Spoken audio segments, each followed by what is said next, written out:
today we just released a article on our website called Fundamentally Speaking, talking about earnings growth that we just passed. We're moving into earnings season right now. And of course, the big question is what is happening with, kind of the economy, right? And remember, earnings that corporations report is a reflection of what's happening in the economy. So is the economy growing as strongly as expected? Well, we can take a look at what's actually happening within the economy from taking a look at earnings. And right now, when you're taking a look at the stock market, it's nearing record highs. So from the surface, looks great. And if we take a look at markets and how people feel about the markets, optimism is very high. There is definitely some encouraging signs on the economic front. Just had an employment number on Friday. Of course, if you go by our website as well at realinvestmentadvice.com, we just had an article yesterday talking about kind of the numbers behind the employment report, what's really happening with employment. And of course, that's what we do on our site is we write a lot about the numbers behind the numbers. We get a lot of these headlines, and of course, a lot of the media runs around. They talk about, great, we created 196,000 jobs last month. This is fantastic. Well, what's actually behind that number? How much of it's real? How much of it's seasonal adjustment? How much of it is actual growth? But more importantly than any number, whether it's a current earnings number or whether it's a current employment number or current economic number, it's not just the number, it's the trend of those numbers. Are the trend of those numbers getting stronger or weaker? So today's Fundamentally Speaking report is on earnings and how corporate earnings have been doing. Here's an interesting tidbit for you. Corporate profits after tax, now they should have been boosted dramatically by tax cuts, right? We cut tax cuts from 35% to 21%. There should be a massive increase to corporate profits just simply from tax cuts. Tax cuts included. Corporate profits after tax are the same levels they were in 2014. Huh? Yeah. Corporate profits pre-tax, if we take out the effect of taxes, corporate profits haven't grown since 2011. So this tells us a lot about why the economy continues to kind of chug along here at 2.5%. And yes, we did get this bump in economic growth last year because of massive amounts of damage from hurricanes and wildfires, et cetera, in late 2017. That all fed through the economy in 2018, combined with tax cuts. But that's all now beginning to fade, and we're seeing this come through in the numbers. So starting next week, we're going to start getting into earnings season once again. We do this every quarter. So earnings season, as soon as one ends, another one begins. But we're going to be looking for, this idea of this continuation in weakness in earnings. And yes, while earnings were positive last year, they were far weaker than what the original expectations were. And now we're looking for a first quarter that are going to show even weaker earnings in the first quarter. Now, the hopes are that this is going to turn around later this year, and we're going to get an increase in earnings growth and kind of get back on track, and that may very well be the case.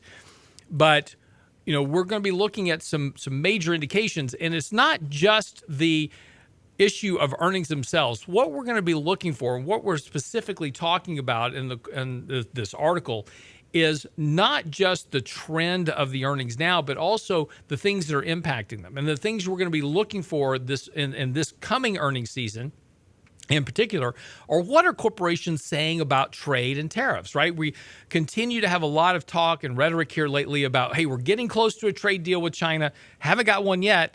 But at the same time, just starting today, we now have a new trade war starting with the European Union.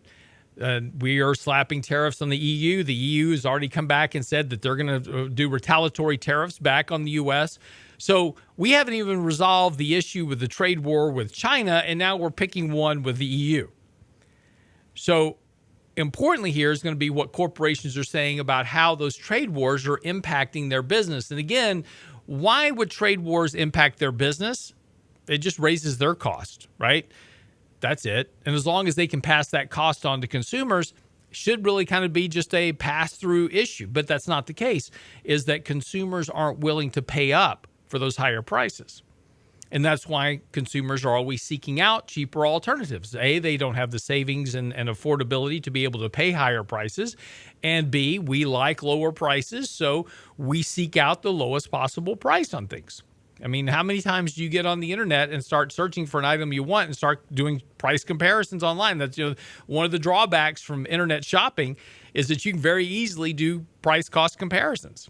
Before, I remember shopping with my mom when I was a kid. We'd go into the mall. Remember that back in the day? You go in the mall, go into one store, and my mom would find something she liked, and we go to 8 other stores, and then wind back up at the first store to buy what she saw in the first place.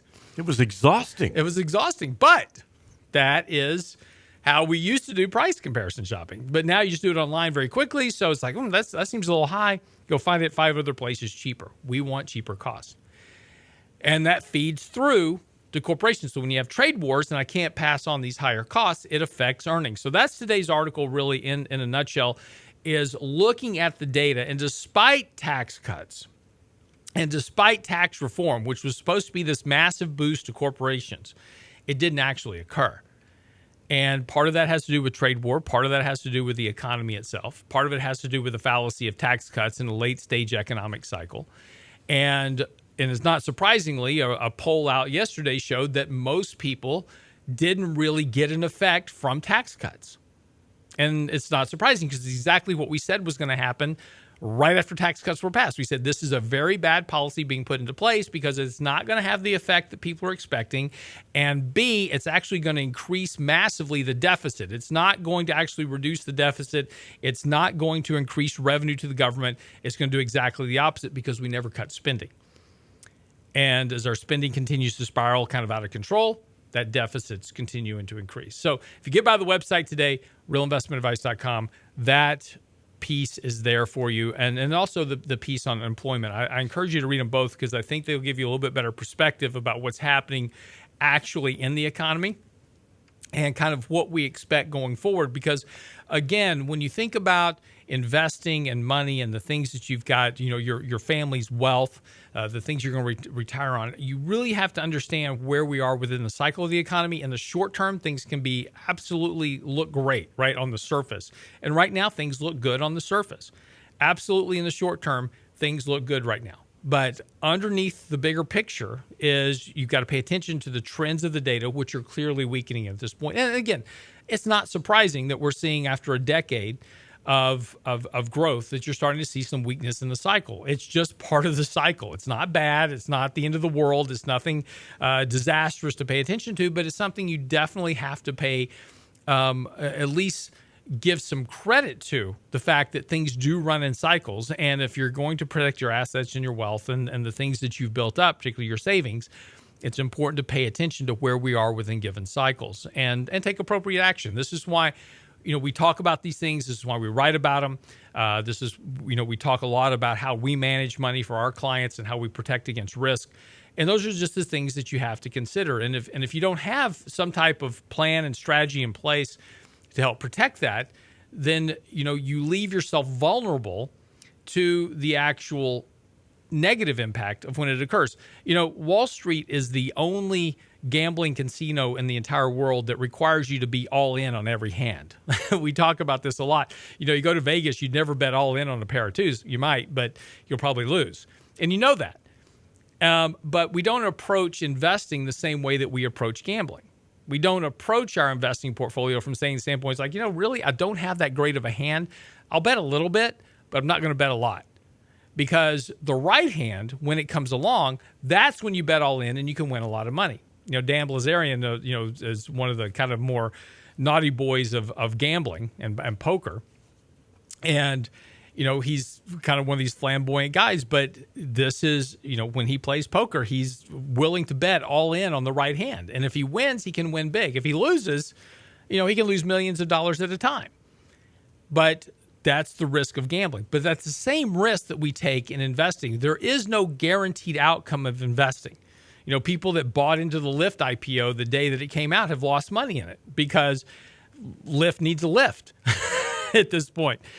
But that's the inherent nature of gambling. And that same inherent nature of gambling applies to investing in the markets. And this is why we take a look at things like earnings and employment and economic data to understand what's actually happening in the economy. Because again, at the end of the day, the stock market is not the economy. The stock market is simply a reflection of what's happening within the economy. And if we and going back to our conversations that we've had about the growth of capitalism and this idea of the structure of the economy and the divide between the right and the left and between the rich and the poor, those all have very big impacts into the ability to grow the economy at stronger rates of growth. So when we start looking at valuations in stocks that are trading at 20, 30, 35 times earnings, and looking at where stock prices are relative to the actual profitability of companies, you have to start beginning to ask the question that, what is the future probability of more growth without some type of reversion to the mean to happen along the way? And see, again, kind of as we talked about earlier in the show today, is that if we look back through history, we have plenty of events that tell us that bad things occur from times like these, when everything seems to be absolutely perfect, things can't get any better. That has typically been the peak of a cycle, right? 3.8% unemployment growth, record low jobless claims. Those things are as good as they can get. They can't get much better. And of course, what we forget about is that when things typically can't get any better, that's the point that they begin to revert. Things don't stay this way forever, and we have to understand that cycles occur as part of every process. And protecting ourselves against those cycles is what leads us to generate better wealth longer term.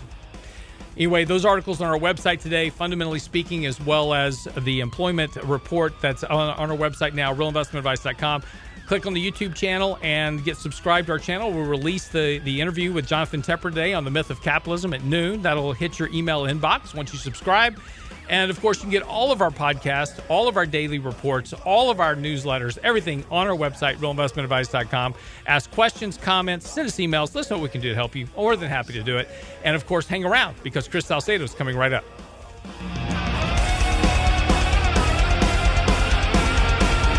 All the things I could do if I had a little money.